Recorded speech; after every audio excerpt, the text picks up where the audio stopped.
Chaudhary recruitment agency Khariyan की तरफ से उमैर हाज़िर खिदमत है। हमारे पास अभी एक रिक्वायरमेंट आई है जिसके इंटरव्यूज़ 29 अक्टूबर को चौधरी रिक्रूटमेंट एजेंसी खारियां पे और 30 अक्टूबर Chaudhry recruitment agency Rawalpindi office में हो रहे हैं।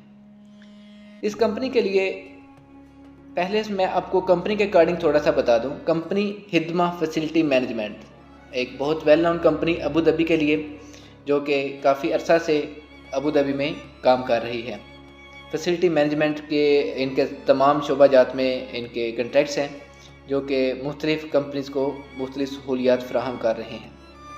हिदमा फैसिलिटी मैनेजमेंट के लिए इस टाइम हमें जो कैंडिडेट्स चाहिए वो सबसे पहले तो हमें HVAC टेक्नीशियंस चाहिए जो कि चिल्लर्स का काम बाखूबी जानते हों। उसके अलावा उनकी असेंबलिंग, रिपेयरिंग वगैरह के अकॉर्डिंग उनका सारा कुछ नॉलेज होना चाहिए। उनके पंप्स की रिपेयरिंग, उनके कंट्रोल्स का, उनको हीटिंग का, वेंटिलेटिंग का, ठीक है, ये सारा कुछ एक्सपीरियंस उनके पास होना चाहिए। उनके कंप्रेसर वगैरह के रिप्लेसमेंट का सारा सेटअप उनको नॉलेज होना चाहिए। First thing. सेकंड थिंग, इसमें अगर आपके पास HVAC का डिप्लोमा है तो वो ज़्यादा बेस्ट है। उसके बाद इलेक्ट्रीशियन हमें वो इलेक्ट्रीशियन चाहिए जो कि मेंटेनेंस कंपनी में काम कर चुके हों, ठीक है। इसमें हाई वोल्टेज, लो वोल्टेज के अकॉर्डिंग आपको पता होना चाहिए, ठीक है। उसके बाद आपको BMS के अकॉर्डिंग थोड़ा सा नॉलेज होना चाहिए, पैनल्स के अकॉर्डिंग आपको नॉलेज होना चाहिए। उसके अलावा आपको मेन डिस्ट्रीब्यूशन बोर्ड्स के बारे में ये पता होना चाहिए। मतलब आपका मेंटेनेंस कंपनी में एक्सपीरियंस होना चाहिए। इसके अलावा हमारे पास जो थर्ड ऑप्शन है वो प्लम्बर के अकॉर्डिंग है। प्लम्बर में आपको जो है वो क्रिटिकल इंफ्रास्ट्रक्चर के अकॉर्डिंग आपको पता होना चाहिए, ओके, फ्लैश के अकॉर्डिंग, और बाकी ये सारी आपका रिप्लेसमेंट्स जो होती हैं उनके अकॉर्डिंग आपको पता होना चाहिए। उसके बाद सिविल टेक्नीशियन है।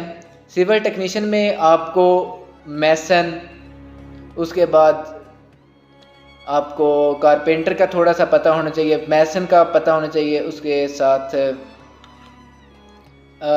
सिविल टेक्नीशियन के लिए बेसिकली आपको जो है वो नॉलेज होना चाहिए एज अ पेंटर, मैसन, और उसके किसी भी सरफेस को मतलब आप रीन्यू कर सकते हो, ठीक है। उसमें आपको सिविल के अकॉर्डिंग जो है ना वो हमें चाहिए, जो कि बंदे ऐसे चाहिए जो कि मैसन का काम भी जानते हों, प्लम्बिंग का इतना हाई फाई ना हो। उसमें आपको पेंटर के अकॉर्डिंग भी आपको थोड़ा सा पता होना चाहिए। सरफेस के आपको जो आप अगर कोई एज अ मैसन काम करते हैं तो उसको पेंट वगैरह करने का भी आपको नॉलेज होना चाहिए। और इसके बाद जो लास्ट वन है उसमें हमें जनरल टेक्नीशियन रिक्वायर्ड है जो कि MEP के अकॉर्डिंग जो है वो कोई 2 काम जानते हो, मैकेनिकल के अकॉर्डिंग उनको नॉलेज हो या प्लम्बिंग का, इलेक्ट्रीशियंस का, ठीक है। तो उनकी जो सैलरीज है वो 1600 से लेके 1800 तक होगी, और साथ में कंपनी इनको फूड प्रोवाइड करेगी और साथ में ओवर टाइम होगा। इसमें मैं आपको 1 बाय 1 सभी कंपनीज़ के अकॉर्डिंग सैलरीज के बारे में थोड़ा सा बता दूं। इसमें AC टेक्नीशियंस को जो कंपनी सैलरी दे रही है वो दे रही है AC टेक्नीशियंस मीन HVAC और चिल्लर का काम जानने वाले 1600 से लेके 1800 तक, प्लस फूड होगा उसमें। उसके बाद इलेक्ट्रीशियंस को 1200 से लेके 1400 तक, प्लस फूड और प्लस साथ में ओवर टाइम दिया जाएगा।